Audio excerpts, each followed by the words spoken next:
But we know that there's a lot of people who were where we were, looking for connection, looking for health, right? Looking for their community and support and not feeling so disconnected anymore. Yeah. And you know what I noticed too is that when you're in that mode, right, because of the shift, you're attracting all of that all the time. Yeah.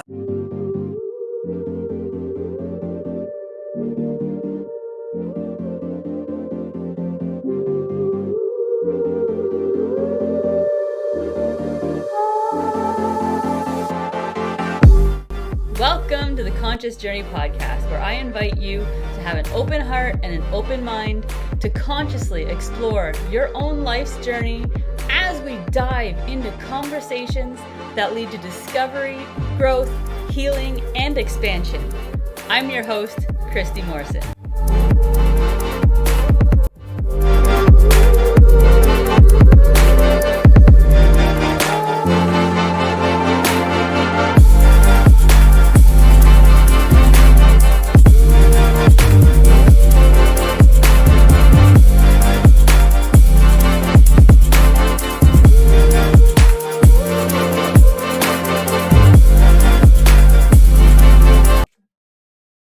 All right.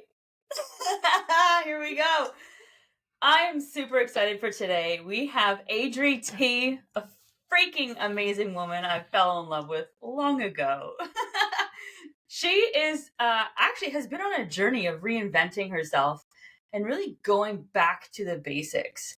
Very much a woman of my own heart, knowing a lot of you may know that I also live on land here, and I love the journey that I've taken to get to this point of getting back to basics. And the more basic I get, the more I'm understanding we're kind of missing a lot in life as we are in today's standards of living. So Adri, she is very connected to a holistic lifestyle. She uprooted her family of her husband and 2 kids from, suburbia, now lives on a small acreage farm, just not too far from me here, actually, which is amazing. And she's been teaching herself, how to live with coherence with the land and teaching yourself those basics, because we're not taught that in school or in life. No. And it's literally a trial and error kind of process you're going through. So I know that you have a drive to achieve optimal health in your life, and I think that's absolutely amazing. And I'm going to give you a shout out for your podcast. Anyone who's following, they can follow Epiphany Chronicles, where you're going to be sharing things about your homestead, lifestyle, agriculture, things that you're doing within your life, probably some spiritual stuff as well. Yeah. So I'm excited to tune into that.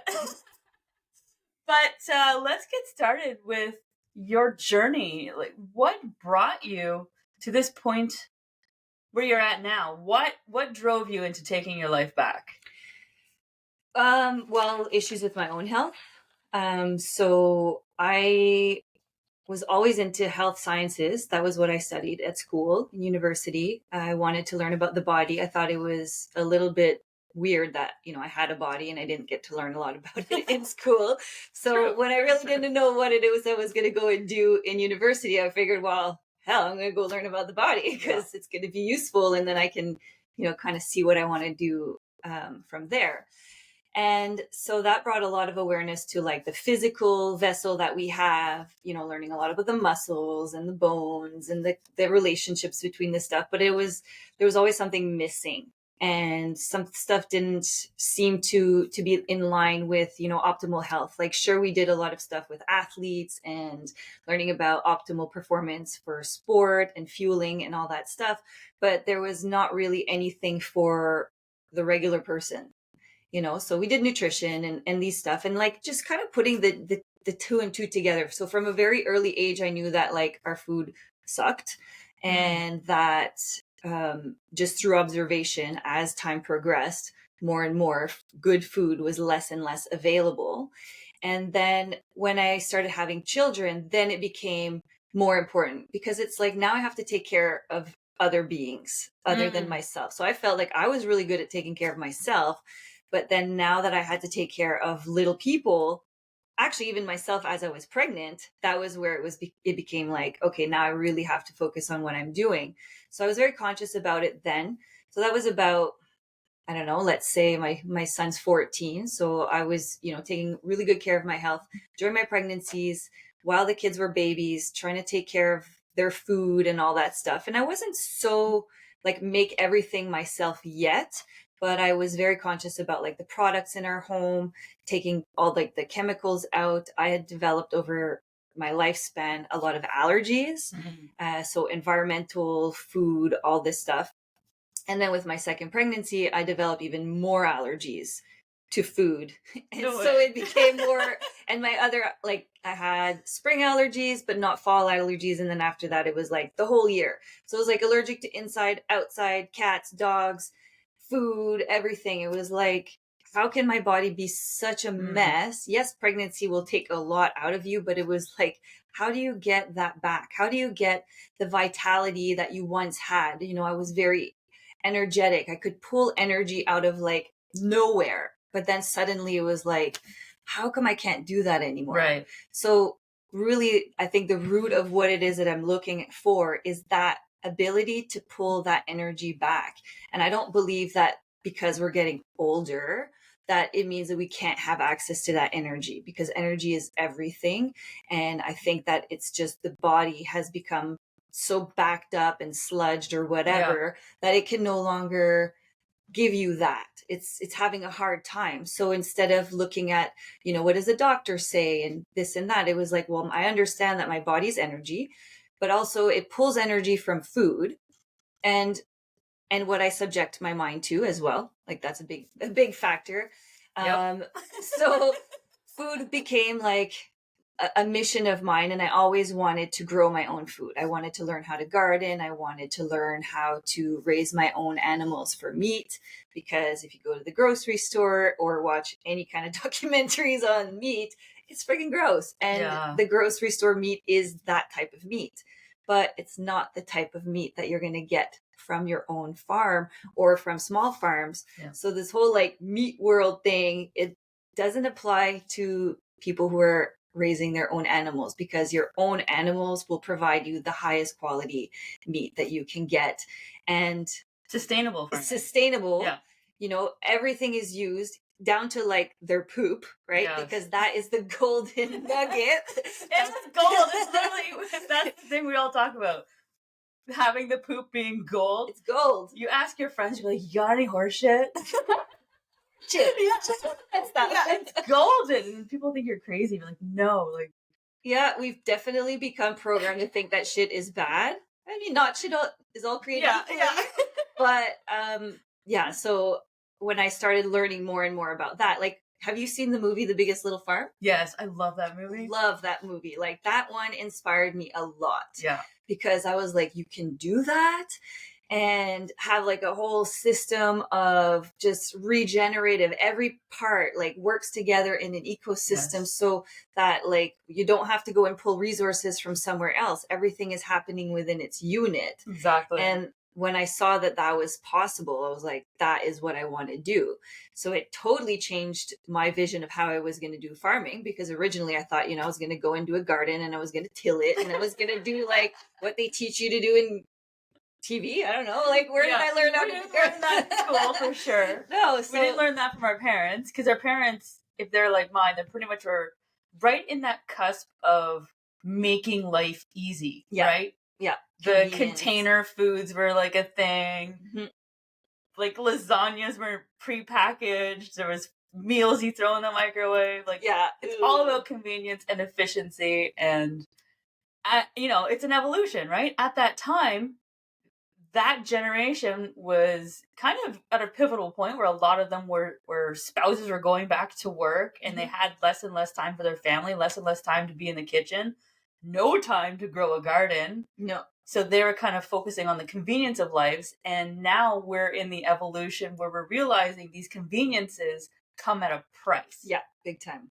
And health is the ultimate price. Health is the ultimate price. And it seems like for you, having children really solidified your awakening and drive into going down those avenues and exploring further, because you had that in college, those experiences with the body and kinetics and stuff like that. I didn't.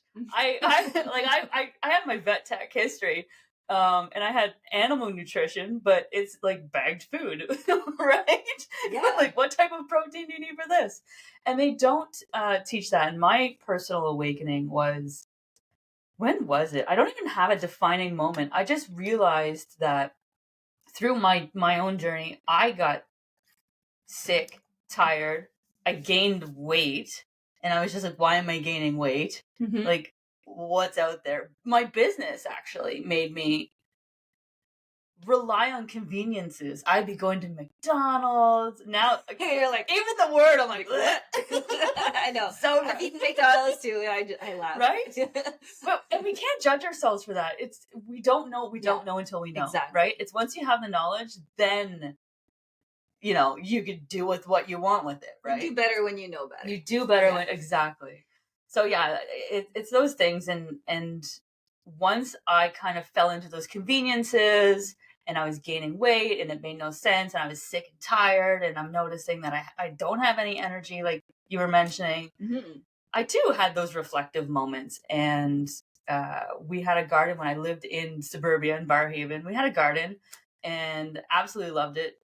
But even then, you're like, okay, so airplanes are flying over, there's like lead in it, and it's falling down. No one thinks about that either. And like, you have to be covered. I'm like, it's so aggravating.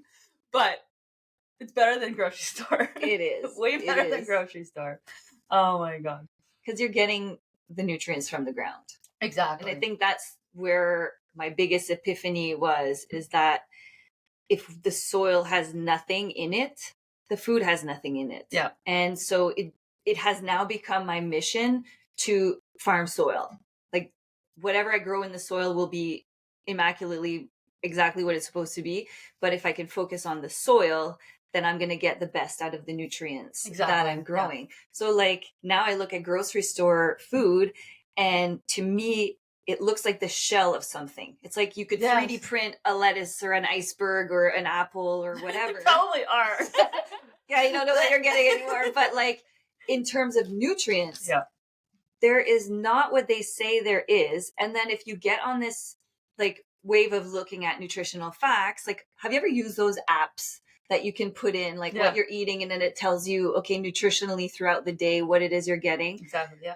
Now that I'm living on the farm and seeing the difference in the quality of the food, those are so misleading, because an egg from the store is not going to have the same nutritional facts as an egg from a free farm range. that is grown in the sun, eating bugs. Okay, so we're all clear that chickens are not vegetarian. Yeah. So when you hear that, like, chickens are eating a vegan diet, that run for the hills, because chickens are not meant to eat any kind, like, they'll eat vegetables, but they're meant to eat. Well, the marketing is also really skewed to consumerism, right? Free range chickens are not like free range. They just have a little bit more space. They're not in a cage. They're in a bigger cage. They're in a large, they're essentially in a massive building. And I sold one actually in real estate. I sold a chicken farm. Oh, cool. There was no chickens in it, but the building was there, and you could still raise chickens, and it had all the feeders in it. And it was like a 200-foot long by 40-foot wide farm, 2 stories. Whoa. How many chickens did they have in there? I can't even remember. I'll have to ask them, but like hundreds of thousands of chickens. Like, and was there a window? They had fans, but no actual windows. See, that's how it normally is, right? I know. Oh, I know. So those farms are made to produce a massive amount of eggs or meat. Yep. Right? And they're all in there, and they're genetically bred to grow so fast that their bodies can't even hold it. They're so Frankenstein. Yeah. And you don't know this because unless you're seeing them in real life, it's like out of sight, out of mind. And that's what a lot of people rely on. Yeah. Once you have to face where your food comes from, and you know how gross it is, it's bad. Then you're going to start making choices, which is why I absolutely love to see the organic sector expanding quite quickly. Mm-hmm. I love that. It means people are beginning to take notice that we're probably really sick from all the pesticides that are being sprayed on it, right? I'm almost certain that that's a big factor in why I had so many allergies. Yeah. And it occurred to me one time because I had a bad allergic reaction to a horse, and they were spraying the horses with like bug spray. And so that was when I put the two together, that maybe I'm not allergic to the actual fruit or vegetable. Maybe I'm allergic to the stuff that's on it. Yes, exactly. Right. So again, if you don't look up the full process of like from seed to finish, which I never even did before, and I was even more into food. Right. So I know that it's not something you do, but unless you're doing it now in person, and it's hard to garden and not have to deal with bugs because they happen. And then if you were really relying on that food to sustain yourself or to eat, like let's say you had no other sources of food, if you have bugs on your food, you would feel like you had no choice but to do something about it. But what we are now learning is that there was always something to do about it. It's just, it requires some practice and learning like which plants to grow together, because some of them are companion to others. They'll attract the pests, they'll feed the soil, they'll all work in unison together so that you have a good crop. And that's why homesteading, I think, is also taking a resurgence. And I know from my own personal real estate experience, a lot of my clients want not necessarily a farm, because that's a lot to take on, but they want space where they can actually grow something and enough to supplement what they're getting from the grocery store. Yeah. I absolutely love that. To me, it makes sense. Right? like they should do it. Anytime they call me for that, I'm like, you're speaking my language. Yeah. Let's go.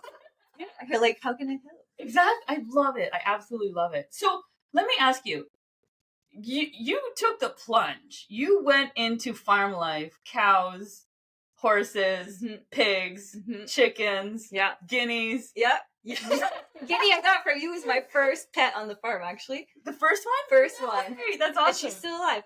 We're on the farm like 4 years now. Yeah. I love that. Yeah. They're fun. They're a hoot. Yeah. For those of you who don't know, guinea fowl is essentially like an African turkey. They're small like a chicken, and they got speckled feathers. They're black with like white dots on them. They're so funny. They run like a road runner. Yeah. Really, really loud. A ton of fun. They're kind of like the guard dogs of the bird. Oh yeah, they definitely police the chickens around. Like they create cliques within the bird world, and like they will not let some with the other guys. They're like, it's sweet, super loud, and they like being in groups of 14 or more. Exactly. Right. It's true that they're cliquey, but they're little dum-dums. They are so dumb.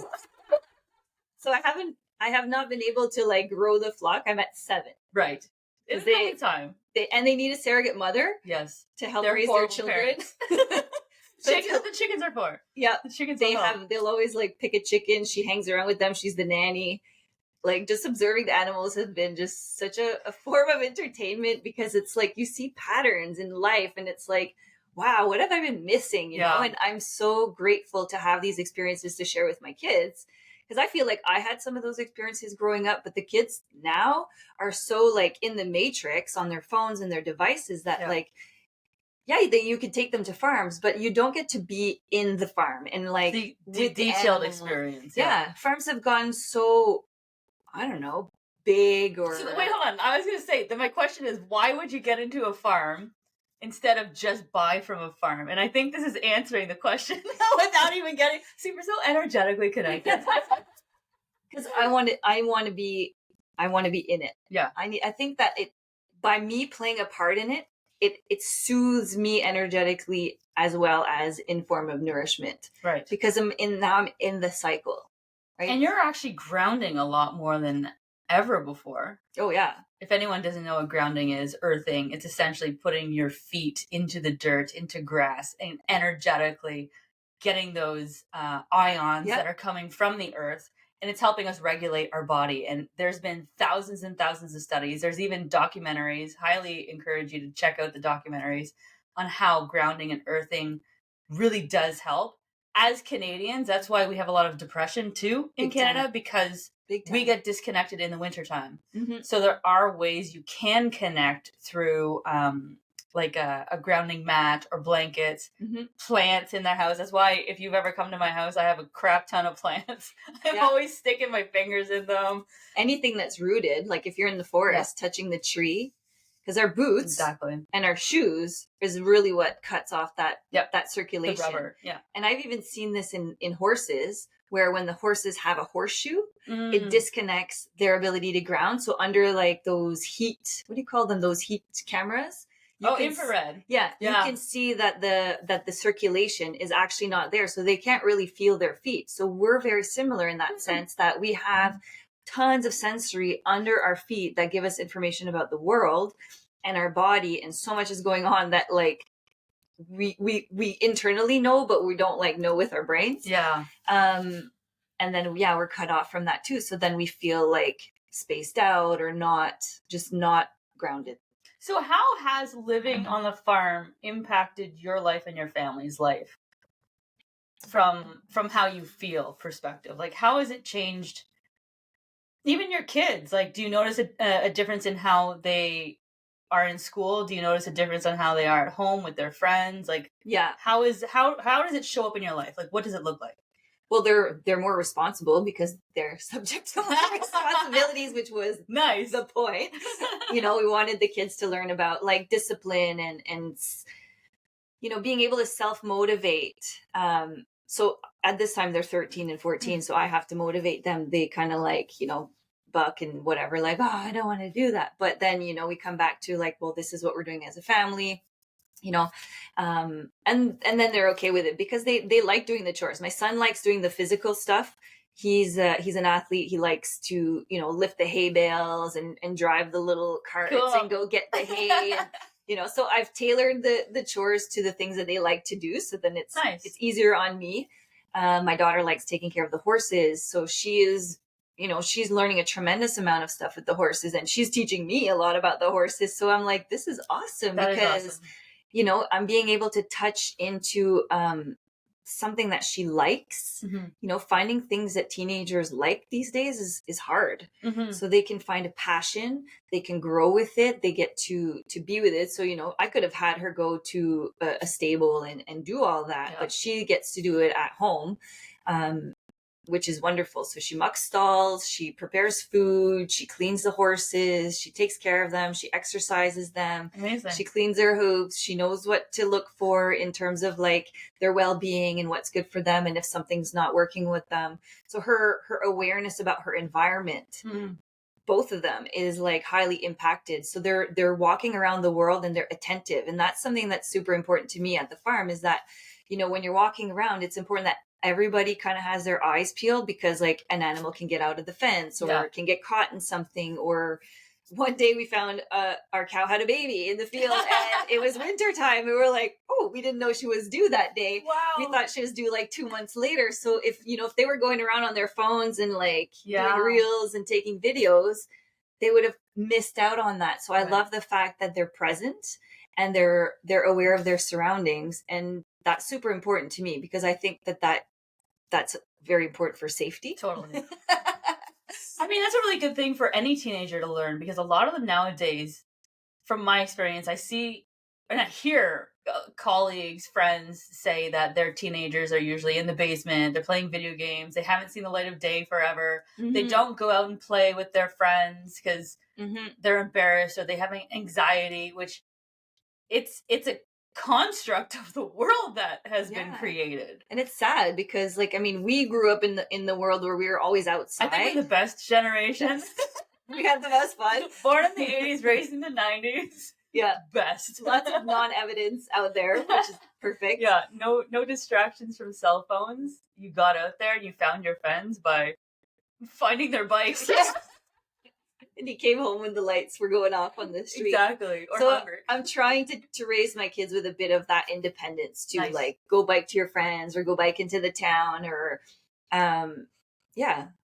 They just they're able to have those experiences that otherwise they wouldn't have been able to have in the city. I mean, there's some cool experiences that they can have in the city. Like in the city, they were able to play out on the street and have like groups of kids playing ball hockey. So that was something that my son missed a lot when we moved to the farm.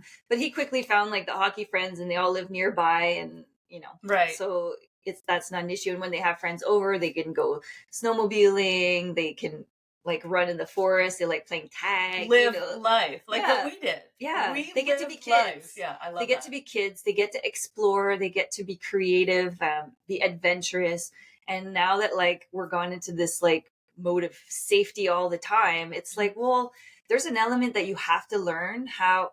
I think you need to learn the boundary of what's safe so that you can regulate when it's time to do something and when it's not. Right. If you're afraid of doing everything all the time, you're missing out on like a huge lifetime of experiences because of fear. That is you're losing out on those experiences, but you're also losing out on your own opportunities in life through your career. Yeah.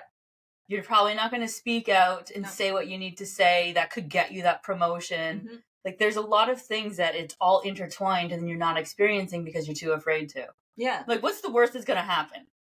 Exactly. You're going to learn. Exactly. And that's what I told them. Like, you have to make mistakes. And I'm by telling them that, I have to remind myself that too, because like, I've also grown up in that, you know, like, do everything right. Don't make mistakes. Make sure it's perfect. So when the programming that we're all taught, that we have to deprogram. And I'm deprogramming from that, and it feels good. So when you're working with like, you know, 1,000-pound animal, you know, like you pick your battles, but you get to learn that, okay, I can get away with this and I can't get away with that. But then that translates also into your life. Yeah. Especially working with horses. Horses are like insane beings. So like they mirror us. So like what's not working with a horse is usually a part of you that's not working. And then that can translate into your relationships and all these things. So when you can get that to work with the horse, the rest of your existence kind of like opens up and you're like, oh, it was me. You're like, thank you for mirroring that to me. Yeah, but they do it in such a way that they're not like, bastard. Yeah. There's such a great energetic presence. Okay, so from a health perspective, the lifestyle changes that you've made for your family, like I've noticed a difference. Frank, we work together, which is your husband, for those of you who don't know. I've noticed Doesn't everyone have a Frank? Right? Everyone does. I've noticed even his lifestyle changes and the health that he's gone through the years that I've known him. So rubbing off on him. Right? Every good wife does. So the health and lifestyle that you guys have created, what have you noticed from your perspective, the benefits of what you've been doing? Like how has your health in your family improved? It's exponential. Because I am initiating it, but I'm getting everybody also involved in it. So when I hear my kids talking about, oh, we should probably be eating better, then I'm like, that's so if I'm like, I understand how we've been programmed and now I'm deprogramming, but then I'm conscious that we are all subject to programming all the time. So I'm going to use that constructively to program my kids parallel to what they're also being programmed at school. So that when they're being taught certain things at school, they can ask questions and say, well... Critical thinking. Yeah. You know, like last week, my son said, you know, they were telling us at school how fluoride was good for us. And I was like, oh, interesting. And some of the kids, and I hope him too, were like, no, it's not. Yeah. You know, so it's fun to hear that, like... Deprogram the school system. Yeah.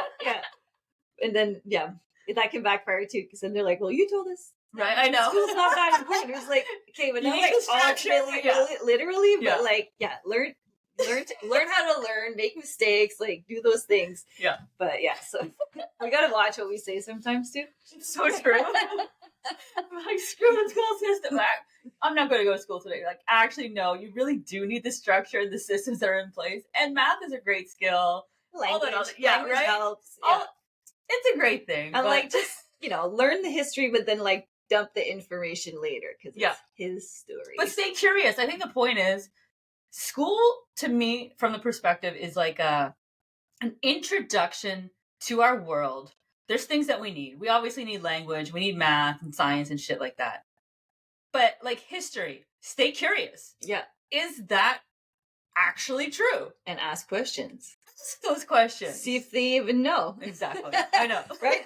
Practice. It's just like, it feels like it's a place to practice your ability to be discerning about things. Exactly. I mean, sometimes they get backlashed, and then that's when you're like, oh, okay, well, that's also a learning opportunity. Exactly. Right? Maybe because this is the world that we're in. Like, it could, instead of being a teacher, it could be a boss. Yeah. Right? There's always going to be these people in our lives that will have different views and perspectives, which is fine. Mm-hmm. Everyone's entitled to it. Yeah. And learning to work with different people. Like my kids sometimes are like, I don't like that teacher. I'm like, you're not going to like everyone Exactly. in the world. So how do you navigate it respectfully? Yeah, right. Exactly. Anyways, back to the health. So being healthy, and it's honestly, it's hard. It's so hard because we are subject to the conveniences, to advertising, and you're busy. So it's like if you're in the garden all day working with plants, you didn't go and make a dinner. You're like, shit, did you thaw the meat? You're like, no. I'm like, damn. So it's a all work. This work. Yeah. We're like all this work to have all this food, and then no one like, where's my mom? Why didn't my mom make us a meal or something? Right? That is such another great topic about community living and family. And I think that's how it was able to work, because if every family is its own individual unit, it separates everybody from the community, and that I think is the reason why many of us are so lost. Yes, because we need that community. It's almost hard to raise the beef, the chickens, the goats, the sheep, and then like if you had people, like somebody working on the beef, somebody working on the chicken, somebody doing that, and then collectively working together. Exactly. And then somebody cooking everything that loves cooking. Right. That's my favorite. I love it when, like, I have some friends that love cooking, and when they're like, hey, do you want to cook some food? I'm like, yeah, like, come on over. I will give you all the ingredients. So that's where I'm like, I love to grow the food, but I love cooking too, but I love it when I can just be like, here, especially here's the things. Make magic.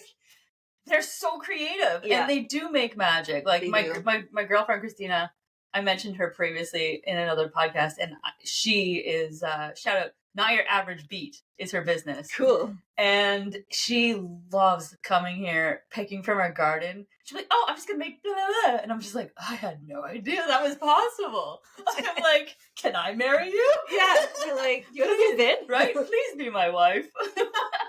No, the community part is so important, and like it takes a village. And when you're doing something like I'm doing, you really realize, because like my family lives down the street, my sister and my mom and her kids, and they're coming over every day helping with chores. So then it's helping her kids also have a structured routine. Yeah. As well as mine. Keeps my kids accountable when my kids are trying to run away from the chores. They're like, no, your cousins are coming over. We're all going in, and we're feeding the chickens together, and then the girls will muck the horse stalls if we're bringing them in.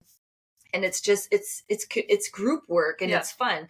I also sometimes like doing it on my own, because it's like my retreat away. And sometimes I'm like, everybody leave. I'm going to do this myself. Yeah. But that's not the whole point. If I had to do everything myself, I would have no time to recharge and do any of that. So there's been some ups and downs being on the farm and learning my own capacity, learning boundaries, learning how to ask for help. Right. That's a huge one, especially for women. Big time, because it's like, I'm a beast, I can do it all, and then it's like, you're really like in touch with your masculine side, and that's not very feminine. You're like, I think that's from our generation, because a lot of my girlfriends, we have a lot of that masculine energy. Mm-hmm. Boss babes, can do whatever we need. We don't need a man. We can just do it ourselves. And that, again, it's more programming and putting us into these situations where, and we think we're being empowered, but it's actually disempowering, because when you're working with a unit, that's when there's real power. Exactly. The families are being separated. The dad's going to work, the mom's going to work, the kids are going to school. I kind of saw that pattern, and I was like, I want to be the one to raise my kids. Now, I kind of came into this lifestyle a little later, so I didn't get a chance to homeschool them, but I've been home a lot of the time. So when they come home from school, I'm there to greet them. They haven't needed to go out to daycare. Nice. And I had that upbringing because my mom was at home.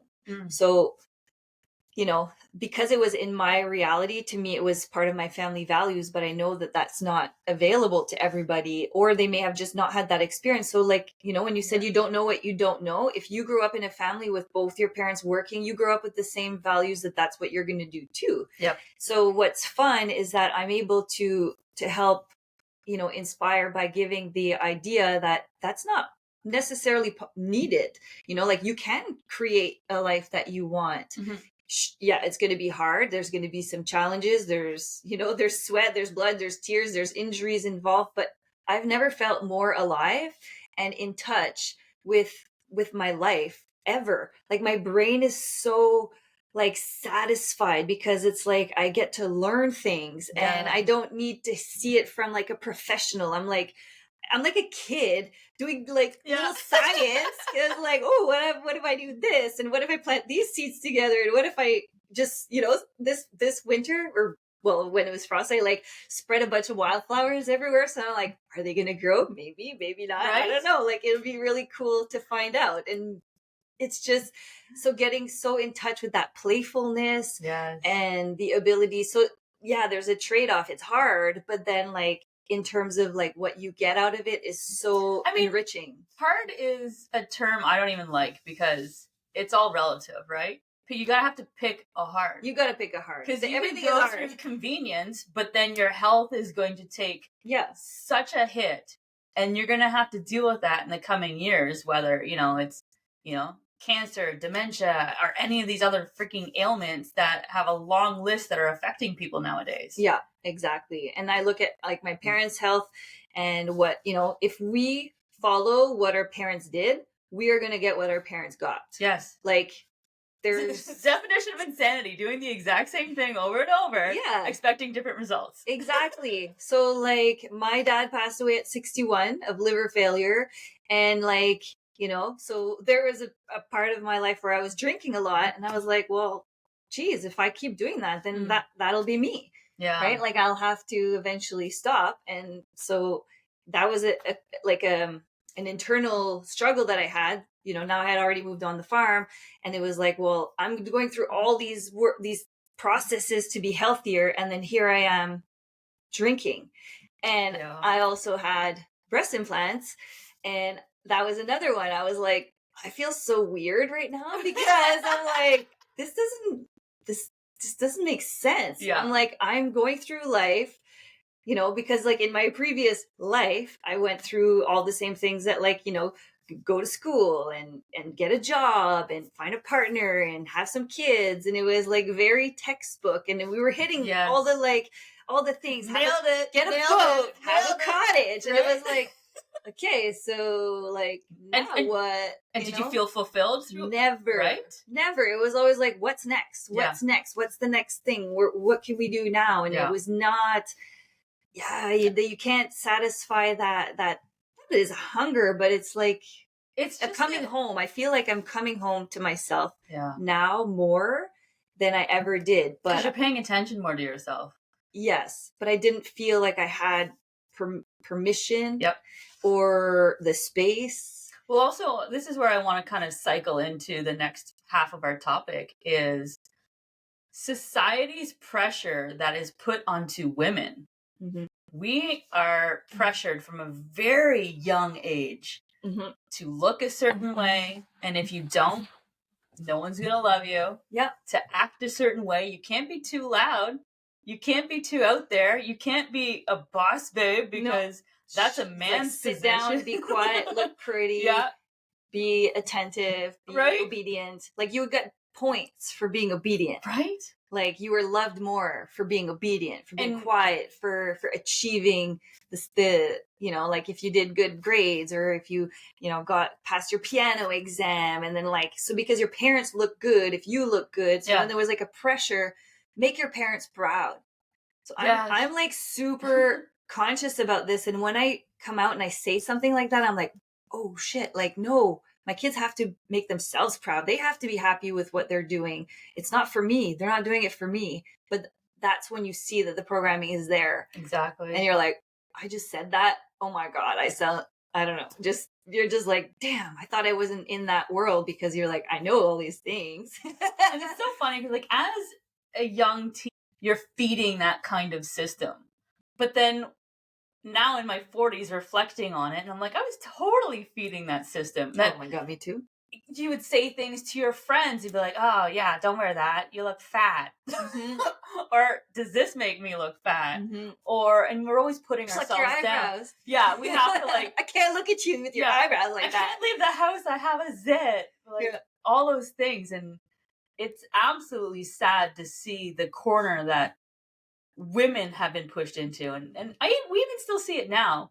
How what's this saying? Like women are like it's like regarding to aging, women are like grapes and men are like wine. Yeah, that's the Right? story. So they say women are like grapes just and they get all wrinkled. pruny and disgusting, but men just mature into these fine wines and they're so sexy. And I'm like, bitch. Yeah. Excuse me. Yeah. No. Please. Oh my gosh. So on your journey through your lifestyle, moving to the farm, eating healthy, being a woman subject to looking a certain way and being a certain way and feeling a certain way, filling these things within us by stuff. Like for me, I filled a lot of my own, I don't know, worth, I would say, through the acquisition of things. Nice purses, nice watches, flashy shit. And like you, I talk about this in my first podcast. It felt like nothing, and we always had to fill it with another thing, and then fill it with another thing. Like maybe it'll be these, red bottom shoes that are really gonna make me feel good this time. Yeah, and you get legs look so sexy, and you get instant gratification. Yeah, so you get a dopamine hit, right? And then it's all looking for that dopamine over and over and over, like retail therapy. And if you like, I mean, I always joked about it, but now I'm like, it's kind of fucked up. It really is. It really is. And that we all play in it and think it's like a game and all that, but it's like it's the demise of a lot of people. It's the reason why we're not able to save any money. Yep. It's the reason why we're not able to be responsible with certain things, and then we strive for something we don't have. So then there's always a sense of lack. Exactly. Right. That's why most people are in debt. They're paying to keep up with shit to feel good. Yeah. That they can't really afford. No, only to just continue the cycle. Exactly. And then when you find out that it's kind of on purpose. Totally. Then you're like, fuck that. That's a whole other podcast. So you mentioned having breast implants. Yeah. And you decided to take them out. Yep. You want to bring them out? Yeah. Yes, I'm so excited. Let me play with your titties. Titty number 1. Oh, okay. Wow. Okay. And number 2. If you're not watching the video and you're just listening to this, check out the video. I got Adri's titties in my hand. Yeah. So what's in this? Is this silicone? It's silicone. So these are heavy. Yeah, man. Yeah. I was miserable the whole time I had them. You know what's funny? As a woman, I used to be jealous of women with breast implants. Like, I have a decent rack, but I wanted bigger. Oh, God. Like, I'm like, no. Oh, man. Wow. I feel so free. Like, so free without those trapped in my body. It was almost like waking up from the table and then being like, what have I done to myself? And I went through like an existential crisis. Like, what have I done? Like, I never accepted them. It was weird. No, and then I felt trapped. So why did you get them in the first place? I felt like I had to. No one forced me. I just felt like it was a belief that I had my whole life because I was more athletic. That, I never like developed a big pair of boobs. I only get them if I gained a lot of weight, and then it's like not proportional. So I had this, I went to school in fitness. Like, we were subject to this like perfect body and all this stuff, and like everyone in the fitness world had them, and it was like I look like a boy and these girls look like girls, and I thought it would make me more feminine. But we're also taught as women, like, men love boobs, right? Yeah. They love boobs and they love asses, and you're not worth anything if you don't have them. That's it. I felt like I was unlucky, and I was missing something, and I thought maybe it would, like, I don't know. It's rough. It's totally rough. It's totally rough. And now that like I've kind of come to sense with the whole thing, it feels so retarded. Because now I'm like, I love my body. I love, like, now it's like I can come home to it and be like when I had that's a magical spot. When I had these in, okay, they're super heavy. I couldn't touch my heart. And that was one thing that bugged me so much, was that, like, I would put my hand here and it was like, they're in the way. And then when I would hug my children, I couldn't get the heart to heart thing. And I was like, right. You had like this, what is it? Like a 4-inch buffer. I had bumper pads. They're huge. So like, Yeah. And now it's like so freeing, and it's like I can touch my heart again. That was the part where I was like, I could breathe. And I couldn't breathe with these things in. Right. I couldn't breathe. And it was like the tension. Okay, these are like very big. But at the time I was like, I didn't have boobs. So it was like, well, I'm gonna go big and make this like worth my while. Right. But I never really understood the impact it would have physically in my body, and how it would stretch my muscle, and my muscle would be tense all the time. So now I'm like, it created this like tension of pulling in my upper body. So now I have to Right. retrain myself to stand like this, but it feels totally ridiculous. And then I can look in the mirror and be like, oh, that's me standing what looks normal. So like it's completely warped my body into coming inward. And I think what these were for me was it was a shield. I was trying to protect my heart because I didn't feel like I fit into the society's mold, and I was just trying to do everything that society wanted from me, like color my hair and maintain a figure and have these boobs and go to work and be a perfect mom and be a perfect wife and be happy while you do all that and don't complain. And like, so this was like kind of a shield, because when these came off, it was like I could open it up, and then I felt safe. Your journey that you shared on Facebook, I remember reading it and I was just like, damn, the power in those words that you shared. Oh man, and the liberation from the it was from the heart. I'm getting full body chills now. Because I struggled with even posting it, because I was like, are people gonna read it? Are they? And I was like, fuck it. Sorry, can I swear? Yeah. Okay. I was like, no, I think it needs to be said, because it's the side of it that nobody hears. Yeah. It's almost like the side of childbirth where they prepare you for childbirth, but nobody tells you what happens the day after. Right. Right. And then you're like, now what? And so, yeah, I just felt tense all the time.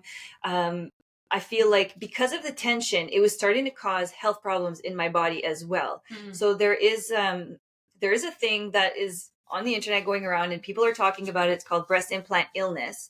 And when I went to see the doctor and was like, I want to get my implants taken out, he's like, oh, is this because of the breast implant illness thing? That's a made up thing. There's doctors out there that are making this propaganda because they want to create more customers so that they can go and take out their implants and charge them like an arm and a leg. So then I was like, do I really want to do this? But then I was already certain, because I was like, I'm finished with them. They're causing me to be so uptight. Like I was just clenching all the time. And I was like, I can't even stand myself.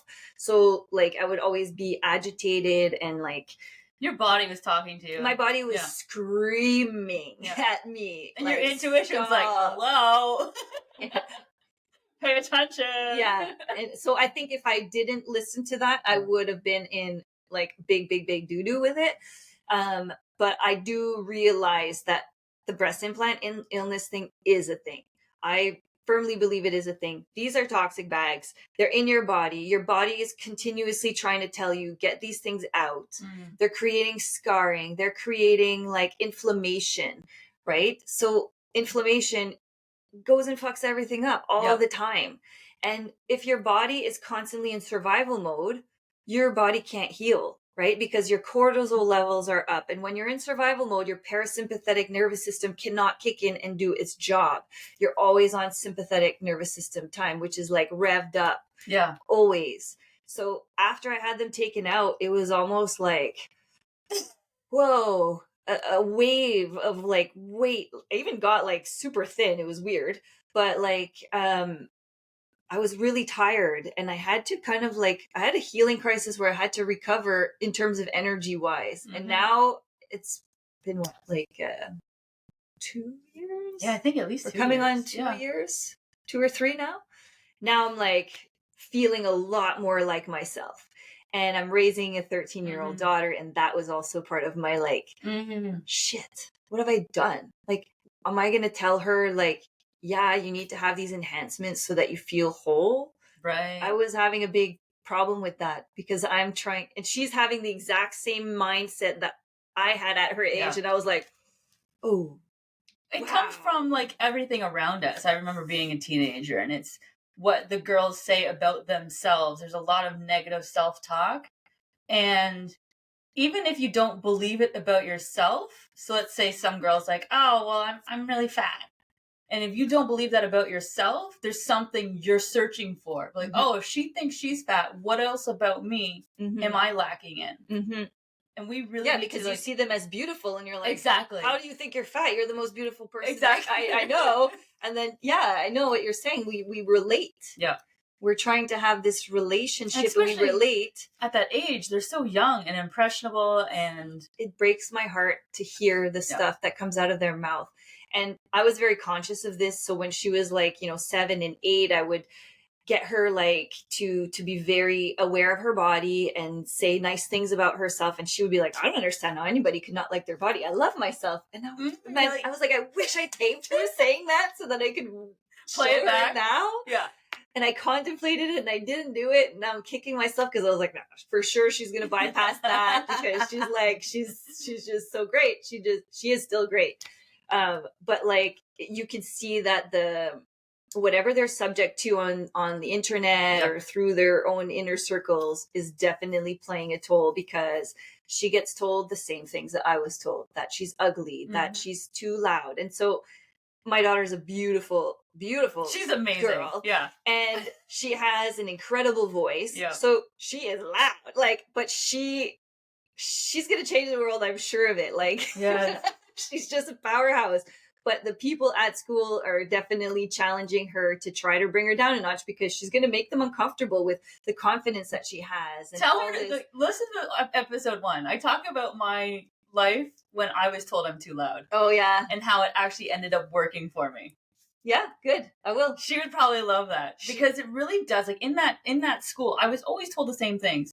Kristy, you're too loud. Kristy, you need to be more quiet. Kristy, use your indoor voice. Like, that is one sentence. You want to see me go like crazy? You're like, like, bring in my zen, breathe through it. I was told that all the time. So right? I laugh because like all the time in my agenda, like, Adri talks too much. Adri talks too much. I'm like, well, duh, your stuff's boring. Right? Full on the rant. I'm not even going to go down that road. But yes. Got to self-entertain the people. Yes. And it's the sad part is it's not just from school and the friends. As much as you have awareness and you're combating, it's things that we don't have access to. Media. Thankfully, I know you don't watch TV, so not unless I'm looking for like for the patterns. Right? Now I'm like, they said it right in plain sight. They're telling you. Like, what's coming up this week? Let's tune in. Yeah. But outside of that, there's a lot of households that continually have the TV rolling. Oh, yeah. There's advertising in there. There's magazines that you walk by every single day. You go to the drugstore. You go to any grocery store. It's a thing when you see. It's subconscious. It's drip, drip, drip, drip, drip, drip all the time. That even if you're aware that it's happening, that's why I don't watch TV, because I know that they've studied the hypnosis aspect, that they can get into your subconscious through. Like, they can even put something in an image that your brain can't detect because of the speed of light. There's so many studies out there that if people actually start digging into them, just like, oh, this is a thing. Yeah, so even if I'm aware of it, I'm still subject to it. Doesn't matter. Exactly. I'm not invisible to it. The only way to be unavailable to it is by being unavailable to it. Yeah. And so when you have a farm, you're so busy. Right. You don't watch TV. And when you do go online, it's like, how to, fix a fence, or how to do this, or what does it mean when your horse has this problem? Like, so you're learning. Like, I like being in a learning mode rather than a passive receiving information mode. Love it. Unless I'm choosing the information that I want to see, right? Like going on YouTube. And I'm so grateful for YouTube, because like you're able to learn so many things like this. Because, like, how many grandparents do you have that are available that could be like, yeah, I know exactly what to do on the farm. Right? They're dead. They're gone. Yeah. They don't exist. So it's like it took 2 generations to separate us from the land on purpose. Yeah. Right? So that we don't know how to do anything. This is how we fight back. We just do it. We're just doing it. So I'm like, that's it. I'm going to do it. And I'm going to show people. So, like, maybe it'll be illegal one day to show people how to do it. But I don't think it'll get that bad. I'm a big believer on like the energetic shift that has completely changed, which is a whole other like podcast on its own about the energy that is available to Earth today. Yeah. Is completely different than what the energy was a year ago. Big time. Let alone 100 years ago. So the positivity of the energy today is just going to help. Yeah, it's going to propel it where we in the right direction. Yeah. And like, yeah. But you see that. If people are, it's easy to get sucked into the negativity and that horrible stuff. But if you actually stop and pause, and I really have to do this often because I'm just like, okay, I'm checking in. Is this really still on the right path? But if you hear the conversations have changed, podcasts have changed, the increase in organic food is growing. Yep. People are starting to realize, like with the documentaries out there, as bad as certain platforms are, they do offer a wide variety and allow people to kind of question the things that are in their life. Yeah. Like the documentary on McDonald's, right? You're just like, all those things are absolutely changing. And you're seeing more and more things like businesses starting up that have ties to giving back, ties to helping those, helping the earth, helping clean the earth. And all of those things, it may seem so small and one here and there, but collectively it's expanding so much and fast. Yeah. It's like I never thought in my life I'd be raising my own meat chickens. No. Never in my freaking life. Right? Wake up like you were like, you know, I thought I was gonna be in a nice little house, you know, like in the suburbs. It was, but that's the journey that we're on, and I feel like we are part of the side of the direction that we want to see Earth to go in. People will join us, or they won't.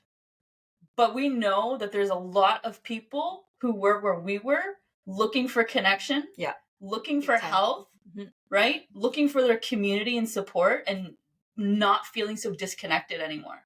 Yeah. And you know what I noticed too is that when you're in that mode, right, because of the shift, you're attracting all of that all the time. Yeah. So like I never encounter anybody who is challenging me, telling me I shouldn't be doing it. If anything, your paradigm shifts. Big time. Yeah. I've encountered people who are doing the same thing, who have the same passion, whether they just figured it out and they want to learn, and they're asking me, okay, like how can I do this? What did you do to start? Or they are already doing it and they're happy to help me. It's like everyone in my immediate reality has something to do with that. Like even to the point where when I was in the mode of like partying and drinking all the time, like that seemed to be what everybody was always doing. I don't even see those people anymore. It's like they just went somewhere else. It's right. True. And I'm not even like running into them accidentally or having to be awkward. Like, yeah, so I'm a farmer now. Like, I wear it proudly, but we can talk about, we should do another podcast just on the energies of our lives and how it completely shifts. Yeah. What shows up in our world. I'm like a tuning fork. Yeah. So I'm putting out an energy that I want to be in, and I'm receiving exactly that. So when things are not going right, I got to check back in and be like, what am I emitting? Because now I'm attracting that channel of energy to me. And so I realize that that's where I can control. So in the world that like is totally everywhere, but like it's a world of infinite possibility. Everything has to exist and do what it's got to do in duality. And it's like, okay, so I can work with that because I understand that the energy that I'm seeing is coming from me. Yes. Right. But then when you realize that the food you're putting in, the poisons you're putting in are all there to kind of like put you in this spot where you feel stuck. Well, that's where you got to start. You have to start with what energizes me. So first it's the food. Even if you're making good choices from the grocery store, just ask the question, like, where are these coming from? First of all, why am I buying raspberries from Mexico? Yeah. When there's greenhouses in Quebec that are pulling the same thing that have to travel way less far, but we have a energy crisis and like environmental stuff. So you're like, why can't we just, why is the sustainability not more local? Why are we getting mangoes flown in and clementines flown in from Moscow and South Africa and all these things? So they're picked way before they're ripened. You're not getting any nutrients from that.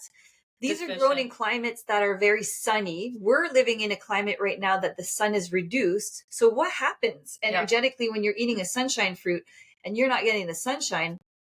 I kind of think that we're supposed to be eating what's available to us in our climate too. For sure. Right? Yeah, that's a whole rabbit hole on how you eat. And if you're going down south, eat the down south food because it's very healthy for you because you're also subject to the same sun. And the sun is the key element for everything that we are plants. We're complicated plants. We are complicated plants. We are. So like food needs the sun. The plants need the sun. The animals need the sun. Even to like for the milk, like I have my own cows because I want to drink raw milk from the cows. That's illegal, by the way. No. It's the only way you can do it is you have your own cow. You can actually buy heroin in British Columbia legally, but you can't buy raw milk. Like that, does that not make people be like, what? Yeah. It's for your safety though. It's for your safety. I've never felt more healthy than when I was drinking fresh milk from the cow. Like the fats were like massaging my brain. It was just that's so cool. So amazing. The energy that I would have but also like the connection I was having too. Right. It's not the same buying raw milk from somebody when you're not milking the cow, connecting with the cow, brushing the cow, massaging it. That's it's a happy cow giving happy milk. Exactly. So like, I think that my cow nourishes me more than it nourishes my kids. Because I'm the one spending the time with her. So she's probably like, you're my baby calf.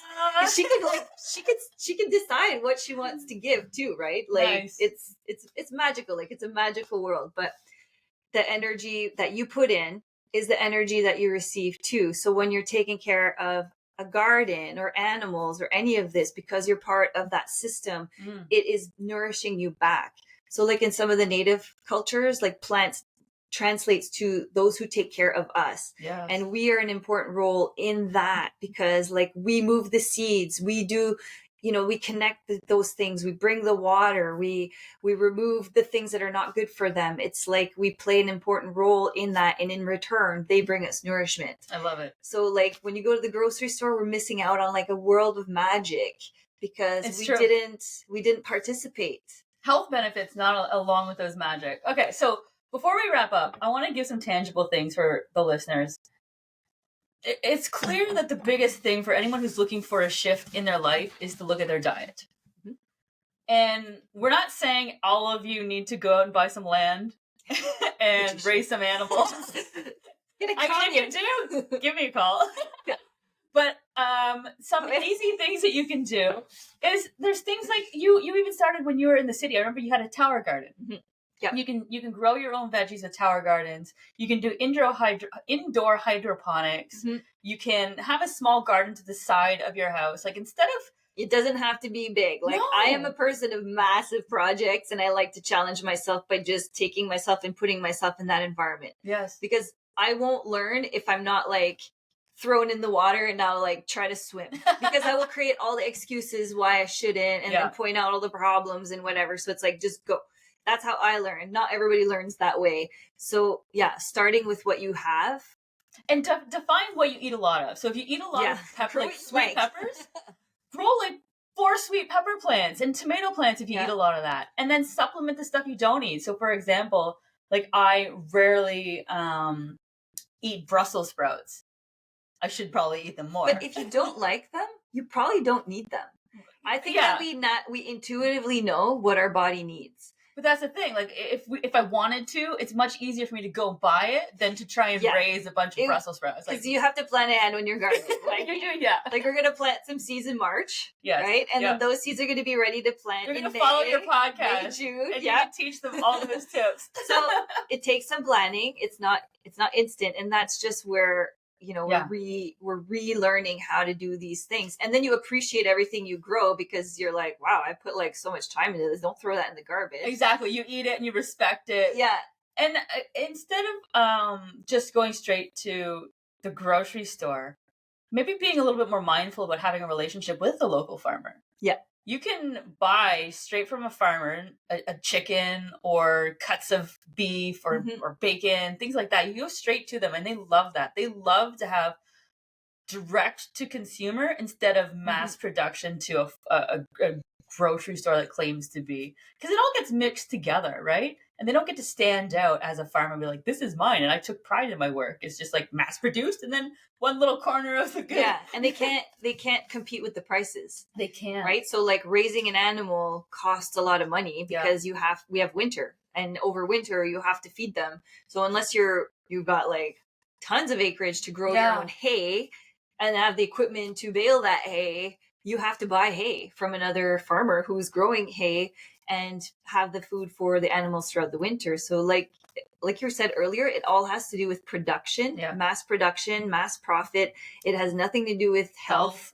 It has nothing to do with getting you nutrition. It has everything to do with hitting quotas, making sure that they get their funding from the government, and that. So we as the consumers need to start voting voting with our money. And maybe at first it means spending a little more, and trust me, you want to be spending more on you're going to spend it in your health if you don't. On the better meat. Yeah. So like if you're not going to do that now, roadblocks are ahead for that, because even in Canada they say we have free medical, but if you actually talk to anyone who's fought cancer, I've known people who had actually had to sell their homes to pay for not everything is included. Not everything's included. And we pay a crap ton of taxes and then we still can lose our homes over things.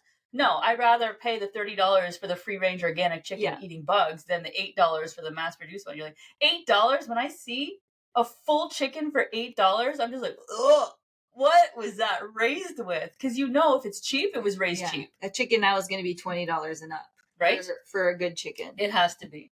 Okay, so I always round out the podcast with 3 questions. Okay. You ready? Yeah. Okay, the first one is, what is your most favorite or influential spiritual or personal development book that you have read? Whoa. I know, it's a tough one. Because there's probably so many. Whoa, yeah.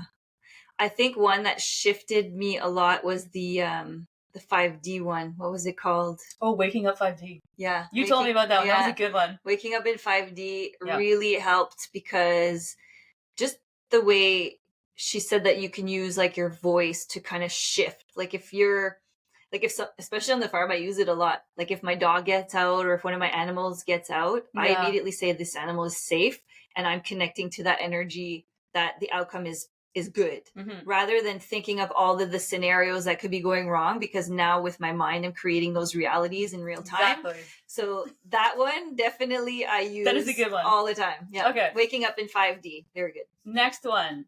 What does the conscious journey mean to you? Wow.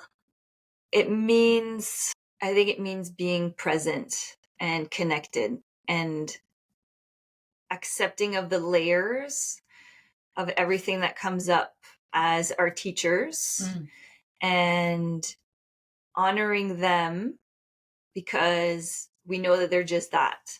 Like when I come up to a struggle now and I'm getting all like tense and flustered, I'm like, ooh, those are one of those triggers. Yes. I'm like at the boss level now. And instead of seeing it as like oh my God, I'm a victim and this and that, I'm becoming conscious of how like the spirituality ties into our knowledge, ties into our body, ties into everything, because we're conduits of all of this, and I'm trying to understand it all.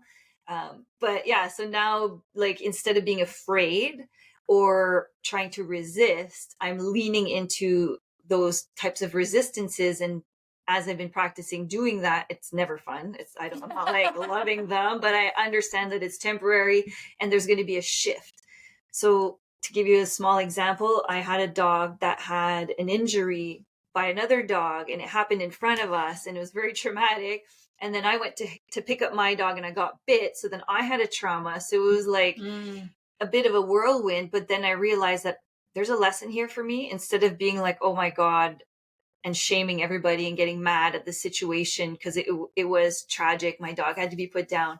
But I was like, this is one of those things where I need to pay attention. And I just asked, like, universe, this was too much. Like, what is it that I'm missing? What is it that I need to see? Because if I miss that lesson, it will get recycled and come back as something more intense. And I was like, this is the max. Like, I was like, I will not be able to survive anything stronger than that. You have my 100% undivided attention. Like, what is it? I'm like, I'm willing to see, I'm willing to do whatever I need to do. And then like, it just came in like downloads, like all the things that came out of it. And then I was able to see it as a massive gift instead of a situation where it was horrible.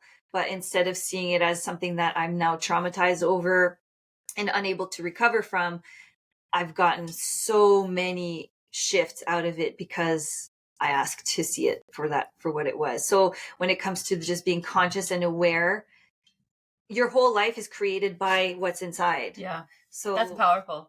Powerful. Yeah. So I was like, what did I manifest? Oh my God. Like, what? No, it was horrible. Oh God.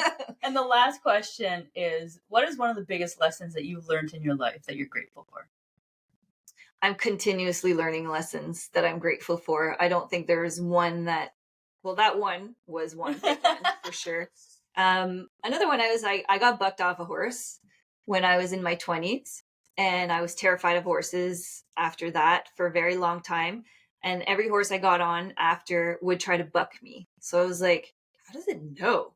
Like, it knew your energy. And then I was like, I'm pretty good at like poker facing and when I'm nervous and kind of seem cool and collective, but the horse knew. And that kind of stayed in the background right of my life. And then suddenly horses have like weaseled their way back into my life. I went looking for a donkey for my farm and it came with a horse. And I was like, really? I don't want a horse.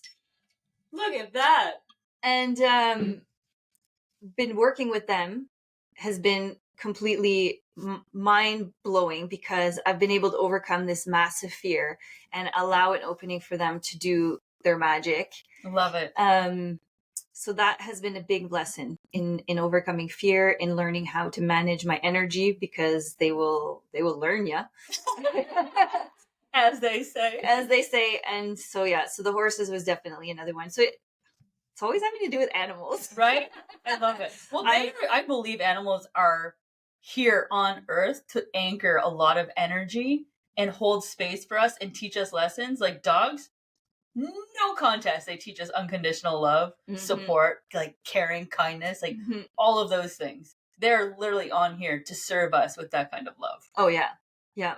And I love to be able to serve them back. Right? Because even though we're raising our animals for meat, we're not eating all of them, but we're respecting their whole life. They only have one bad day in their entire life, and that's the day that they have to leave.